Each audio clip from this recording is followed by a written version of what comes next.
Tá gravando, pessoal? Tá sim. Bom, então, boa noite a todos, né? Hoje a gente vai retomar um pouquinho da teoria sociológica, porque acho que foi onde eu terminei na última aula. Hoje é dia 21 de abril, a gente está repondo a quarta-feira passada, né? Nós não tivemos aula quarta, quinta e sexta. Então, hoje, apesar de ser feriado, a gente está repondo essa aula de quarta-feira. Então, já de antemão, eu quero agradecer vocês, porque é um feriado, apesar da gente já, né, estar em isolamento social, não muda muita coisa, mas assim, vocês estão trabalhando. Acho que a maioria aqui, né, vários de vocês, pelo que eu já conversei, trabalham na área da saúde, trabalham na farmácia. Então, agradecer vocês pela presença. Tá? Como eu já disse na outra aula, o que é sociologia é um texto do Carlos Benedito Martins. É um texto daquela coleção de bolso, um livro assim de uma leitura mais leve, não é um livro de uma leitura densa, que tem, né, a vantagem de ser um livro que não depende assim de muito tempo para vocês fazerem uma boa leitura. Mas, ao mesmo tempo, o livro que tem essa leitura mais resumida, ele fala muita coisa em poucas páginas, né?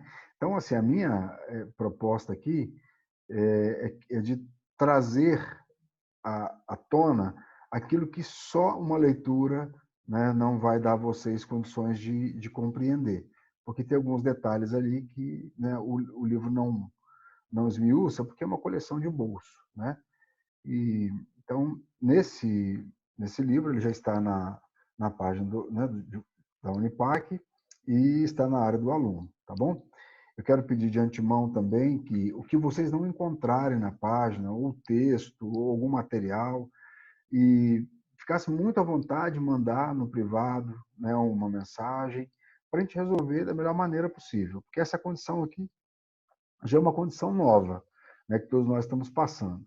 Então, assim, a tendência é ter algumas dificuldades. Então, assim, não fique constrangido de chamar uma vez, chamar duas, chamar três. Se eu não responder, né, como a Anaíne, por exemplo, eu respondi, ela mandou uma mensagem, acho que de manhã, eu consegui responder só agora.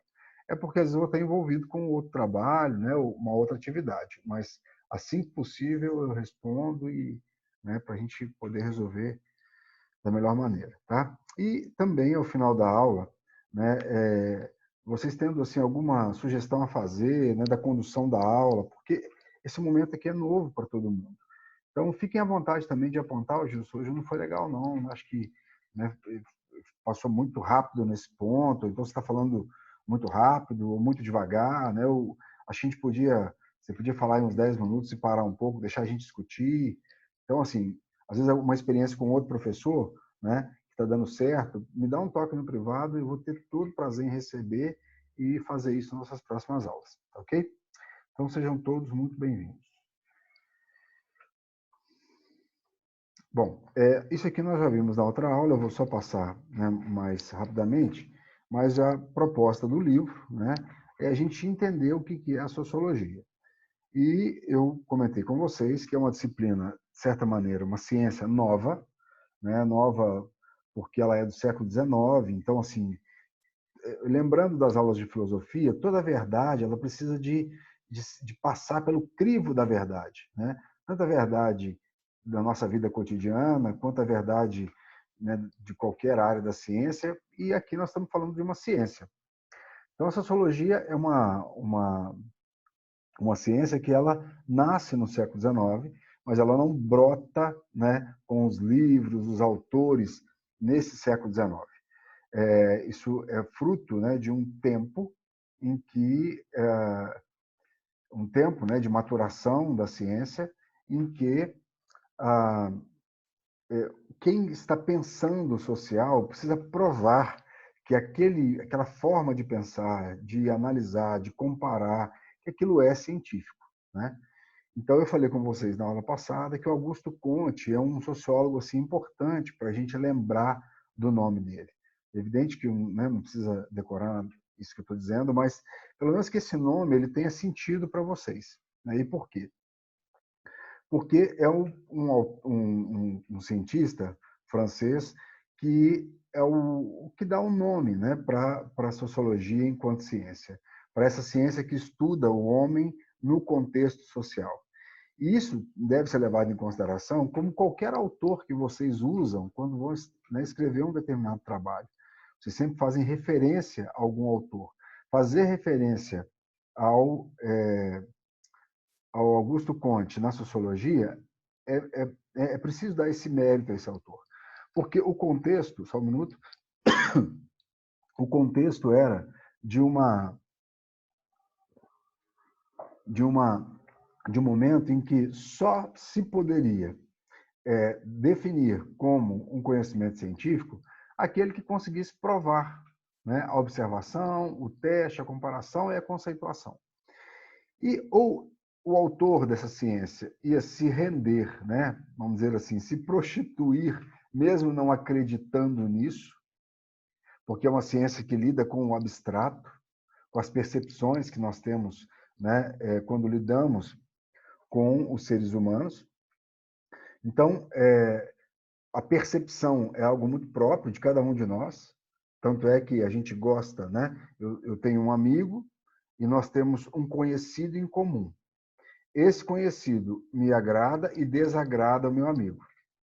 Dentro da família, né, nós temos entes queridos em comum.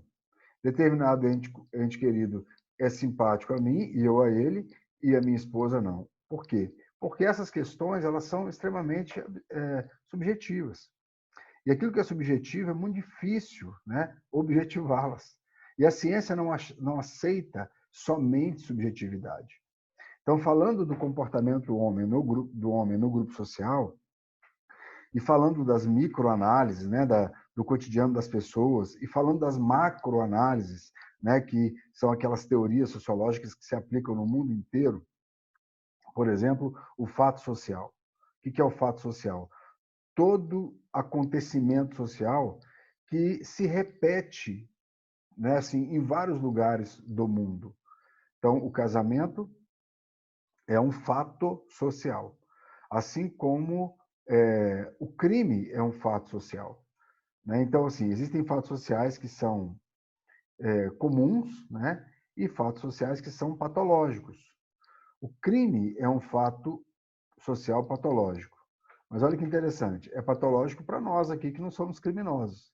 Mas dentro de um ambiente, né, de uma sociedade criminosa, o crime é uma possibilidade. O crime é o próprio Estado. A organização do crime é a possibilidade de viver. Então, como que é a percepção, né, desse grupo social a respeito do crime? Para aquele grupo, ele deixa de ser patológico. E para nós é patológico. Para aquele grupo patológico, é a ausência do Estado. É a ausência de um posto de saúde que funcione, né, naquela comunidade, ou mesmo, né, de uma escola que funcione, ou de um saneamento básico que funcione. Isso, para eles, é patológico. Né? O Estado, a sociedade da parte de baixo do morro, né, do centro da cidade, é patológico. Enfim, os fenômenos sociais eles precisavam ser estudados de maneira científica. Então, Augusto Comte ele tem essa importância para essa ciência. Né? Ele consegue trazer instrumentos para a sociologia, formas de analisar, né, esse novo conhecimento que é aceitável no meio acadêmico. Né? E ele vai chamar essa primeira sociologia da ciência social positiva. Positiva por quê? Tudo que fosse filosófico, tudo que fosse teológico, não entraria nas análises sociológicas. Então, a sociologia, como todas as outras ciências, ela passa por esse momento de aceitação como ciência no século XIX. Outra coisa que eu queria, né, só relembrar vocês é que o texto que está no portal, ele tem um capítulo sobre surgimento, um capítulo sobre formação e falta o capítulo sobre desenvolvimento. Por quê? Porque normalmente os alunos reclamam quando o texto é muito grande. Aí, de propósito, né, eu mandei um texto um pouco menor, que tem o surgimento e a formação, e o desenvolvimento eu dou depois, aí assim, em doses né, gota a gota, eu acho que não assusta. Né? Então, por isso que só tem esses 2 capítulos lá. Tá? Também para o arquivo ficar um pouco menor. Tá ok? Muito bem. Querem falar alguma coisa? Não, por enquanto não. Engraçado, eu não estou me vendo aqui na filmagem. Vocês estão me vendo, né? Estamos. É engraçado que eu não estou me vendo aqui. Deixa eu ver. Ah, agora estou. Muito bem, agora eu estou vendo aqui. Bom, outra coisa que Ô, nós, Gilson, então... Pois não. desculpa, a Naime estava tentando entrar aí, mas me parece que ela não está conseguindo. Não sei se você tem que aceitar ela aí. Não, ela entra direto. Sabe o que pode estar acontecendo? Eu passei Ah, dois links. Passei o link da primeira aula e o outro da segunda. Ela deve estar entrando da segunda aula. entendi. E eu não estou lendo as mensagens, né, o chat, e aí, aqui, ó, ela está até aqui me pedindo um texto. Mas veja se ela pode entrar, então, na aula de 6h40, fazendo favor. Tá, vou comunicar com ela aqui. Tá joia. Mais alguma coisa, gente? Consegui, Gilson. Oi, Naime, boa noite. Ei, tudo bem? Tudo jóia. Você viu que eu te mandei o texto, né? Graças a Deus que a gente perdeu, a gente ficou desesperado. Sem problema, né? Sem problema. Tá? Eu vou, inclusive, colocá-los no portal, que se alguém precisar, eles estarão lá. Tá joia? Vamos lá, então. Estamos em 9 agora, né? A turma tem quantos alunos, gente? 10. A turma tem quantos alunos? Ótima pergunta, Gilson. Oi? Ótima pergunta, é menos de 20. Eu Menos de acho que 20? são 13, não. 13? Eu acho. Não tenho certeza, não. Então Eu também não tenho. É nessa faixa, eu acho que também é nessa faixa aí de 13 a 15. Não é muita gente, não. Não, então a gente está com 10 pessoas, tá ótimo aqui, né? Aquele rapaz da engenharia civil está aqui com a gente hoje? Eu não estou vendo aqui. Não, né? Não, pelo nome, não. Deixa eu só ver aqui. Porque tem um iPhone aqui, mas o iPhone é Thaís. Mariane. Isso. Não. Realmente não, ele não está aqui, não. Muito bem. E aí, né, no século XIX, então, nós comentamos semana passada, se eu estou relembrando aqui, a sociologia ela é incorporada ao conhecimento científico, né? E o que está acontecendo no mundo, né, no século XIX? Essas concepções, né, dos homens comuns, a concepção de fé que era algo repetitivo, né, nas instituições medievais e até mesmo da época moderna, só para lembrar de data, né? O que seria a sociedade medieval? Século V ao XV. O que seria a era moderna? Do XV ao XVIII. Então, assim, existe uma influência muito forte ainda da igreja. E não é que a igreja é má, mas assim, a igreja católica, né, durante a Idade Média e uma parte da Idade Moderna, ela impediu um pouco o homem de ser livre no pensamento, né? A arte era religiosa, o pensamento era religioso, era muito bem separado o mundo de Deus e o mundo dos homens. O mundo de Deus era o mundo sagrado, o mundo possível, o mundo da prosperidade, o mundo da obediência, da fé, da compreensão. E quem não aceitasse essa organização, né, de mundo religioso estava no mundo dos homens. E o mundo dos homens está do lado do inferno. Então, assim, não dá para participar do mundo dos homens, ou seja, discordar de qualquer teoria religiosa, porque você estaria fadado, né, ao fogo eterno.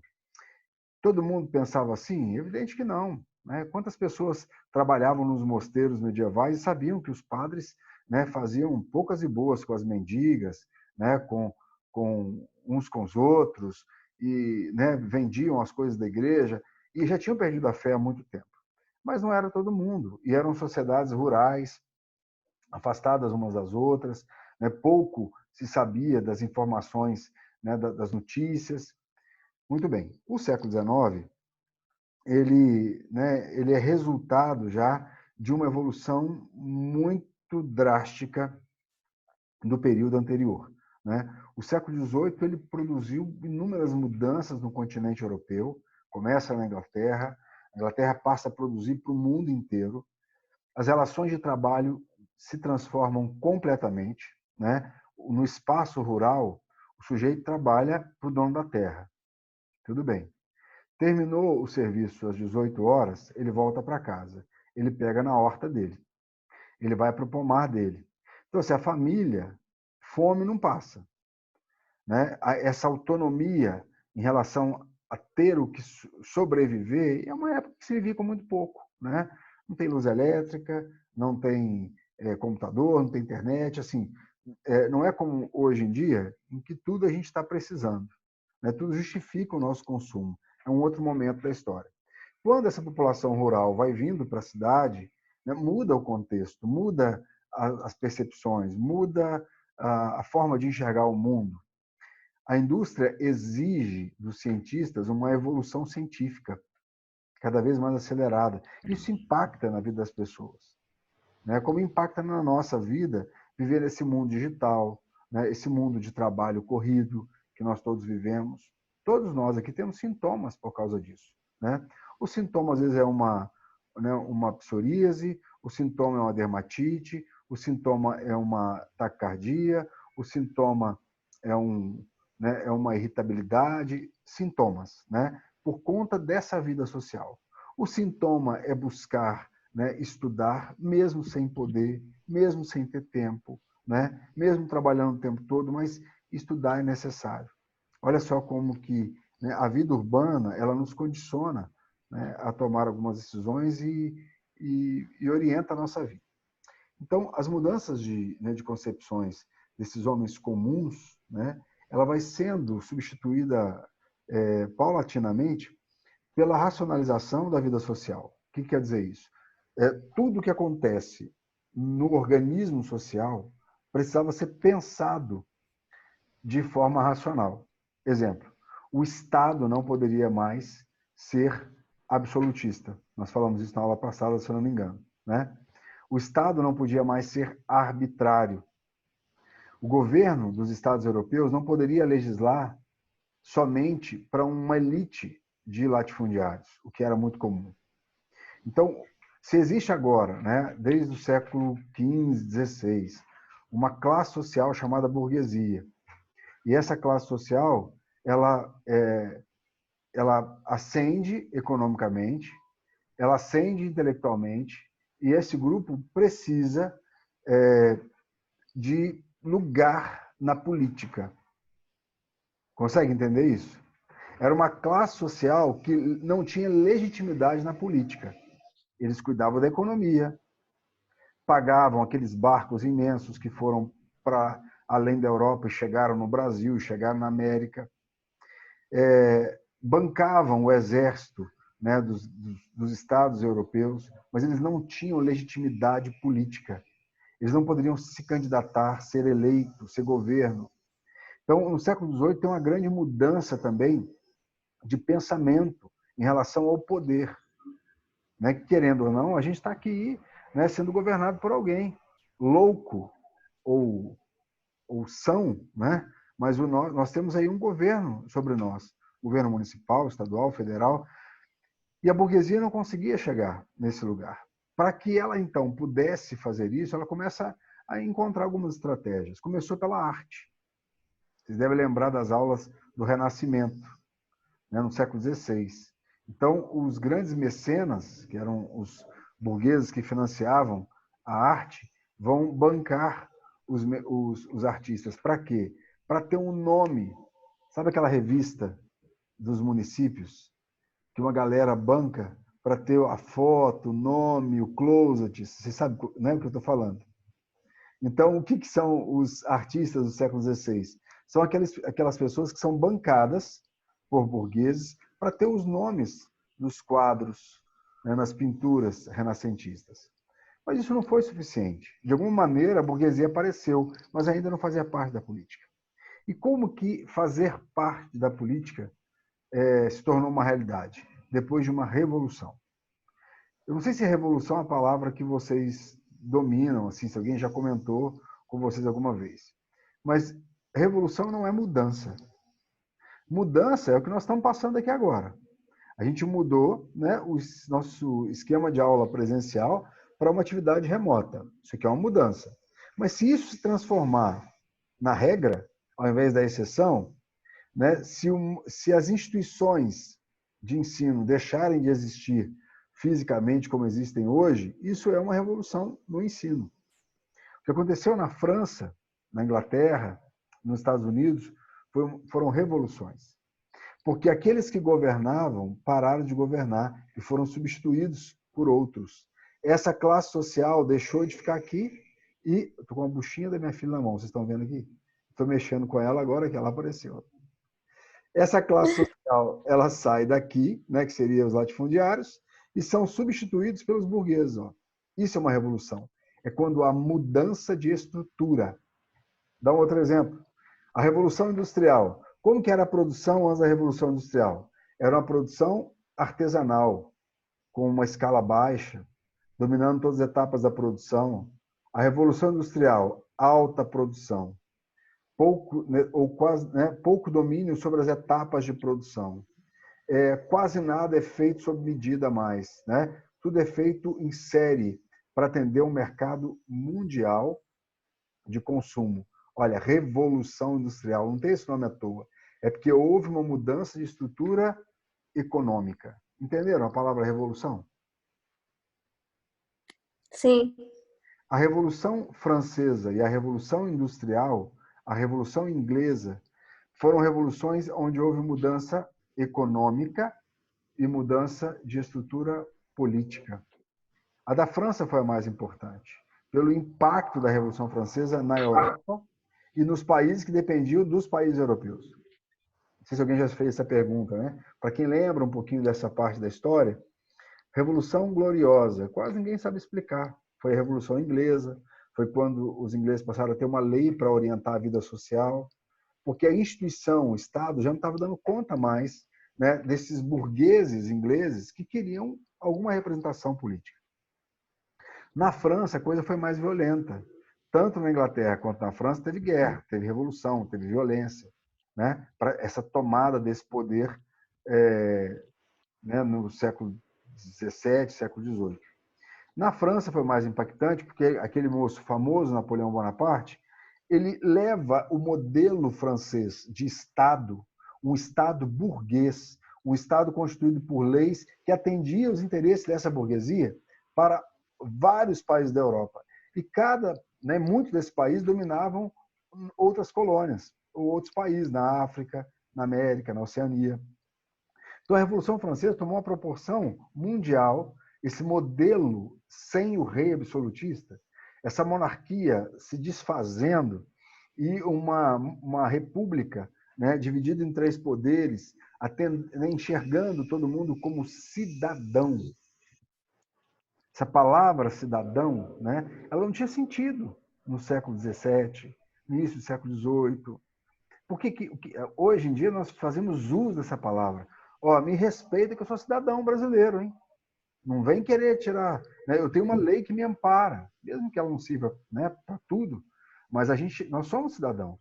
Né? As pessoas nos respeitam por causa das leis. Isso era novo na Europa. Porque antes disso, o rei era absoluto e ele determinava uma lei que favorecia apenas uma classe de latifundiários, de nobres. Né? A Revolução Francesa acabou com isso. Porque a burguesia, de forma agressiva, com uma guerra, junto com os sans-culottes, que eram os pobres das cidades, ela toma o poder e aí mostra um novo modelo para o mundo. Ponto. Né? Olha o que esses cientistas, que depois vão ser chamados sociólogos, têm para entender. Que movimento é esse? Que nova sociedade é essa? Que povo? Né? Essas classes sociais intermediárias e inferiores estão solicitando?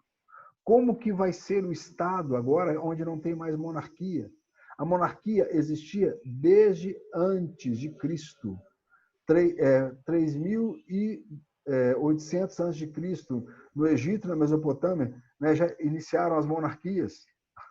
Como é que depois de 20 séculos, né, acaba esse sistema? Como é que vai ser isso? Né, aquela apreensão, né, de algumas pessoas que conseguiam dar conta dessa mudança. Então, nesse momento, né, é que a sociologia ela está surgindo enquanto proposta. E aí, eu acho que eu falei na última aula, né, dos iluministas. Quem que eram os iluministas? Eram homens, né, e somente homens, infelizmente não tinham mulheres, porque as mulheres não tinham vida pública, né? É uma sociedade patriarcal, machista, os homens estudavam. Então, os homens, né, muitos deles franceses, vão, de dentro dos mosteiros medievais, tirar muito material escrito para entender tudo que se repetia com a humanidade em séculos anteriores. E começaram a perceber que as instituições do século XVIII não davam conta daquela realidade que eles estavam vivendo. E passam a pensar, então, em novas propostas. Século XVIII, iluministas. Não são ainda sociólogos. O iluminismo é um pedaço, né, da ciência que antecede a sociologia. Eram aqueles homens que falavam da luz, enxergando o conhecimento como uma necessidade, enxergando que o Estado absolutista precisava ser refeito, dividido em 3 poderes. O Rousseau vai dizer assim, olha, o poder não está numa só pessoa, o poder está nas pessoas. Nós emprestamos o poder a alguém e ela nos coordena, nos dirige, nos governa. Nesse momento aqui eu estou, né, me fazendo professor, porque tem 13 alunos do curso de farmácia me dando esse poder. Do contrário, eu ia falar para quem? Vocês estão me emprestando o poder de ser professor. Da mesma forma, nós, felizes ou tristes, emprestamos ao presidente desse país, né, o poder de nos governar. Então, o Rousseau vai dizer, olha, todos são iguais. E o governo deve fazer a vontade das pessoas, porque são as pessoas que permitem que ele tenha poder. Do contrário, a Dilma não saiu do governo, porque nós tiramos o poder dela. Né? Talvez nem todo mundo que está aqui. Mas, quando a gente requereu o impeachment, a gente foi tirando pedacinho, pedacinho, pedacinho do poder, até que ela ficou sem ele. Então, assim... Oi? Oi? Alguém falou alguma coisa? Não. Então, o Rousseau vai dizer isso, né? Que uma vez que são as pessoas que elegem os governos, ele não pode fazer a vontade dele e de uma minoria. Se ele está lá porque o poder não nasce nele, mas nas pessoas da sociedade, então ele tem que fazer a vontade dessa maioria. Ninguém tinha falado isso antes. A conversa antes era, o rei tem origem divina. O rei é rei porque Deus colocou como rei. Quando que nasceu a monarquia? Quando Deus quis. Quem escolheu os reis? O próprio Deus. Era essa a lógica. Olha como é que essa concepção muda, né? A racionalização da vida social, como é que ela vai tomando um outro sentido. O que o Rousseau está dizendo é altamente racional. Né? Todo mundo aqui acho que concorda com isso. Se somos nós que emprestamos o poder a um governo, ele tem que fazer a nossa vontade. Tem um outro desse mesmo grupo, né, o John Locke, também não é sociólogo ainda, é iluminista, que ele vai dizer, olha, por que todo mundo tem que ser cidadão e todo mundo tem que ter o mesmo direito? Porque todos são iguais. Aí o John Locke vai na biologia e vai explicar biologicamente como é que todo mundo é igual. Ninguém nasce de outra forma, a não ser a junção de um espermatozoide e de um óvulo.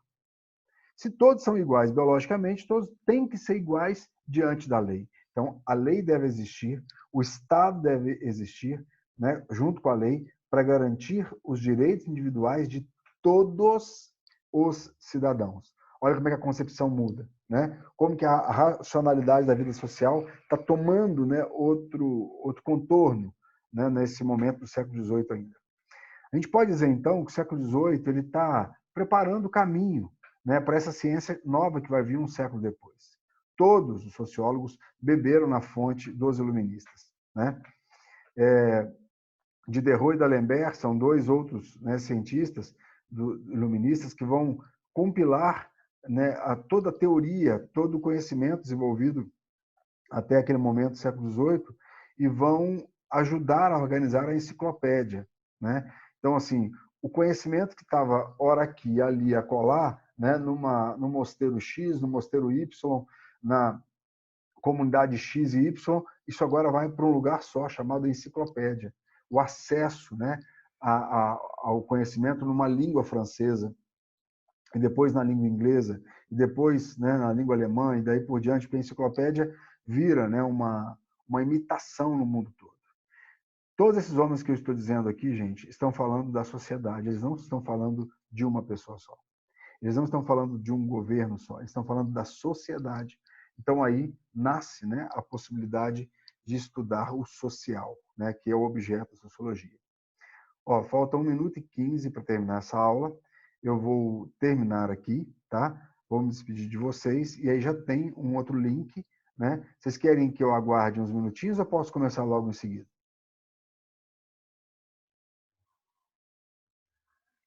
Não, eu acho que pode começar o outro, né? Pode, gente. Eu tô com minha água aqui, que é o que eu preciso, né? Não sei como é que tá a vida de vocês aí. Não, por mim tá tranquilo também, Gilson. Que aí termina mais cedo, né? A gente não fica assim demorando. Então eu vou finalizar aqui e vou começar outra, tá joia? Um abraço. Ok.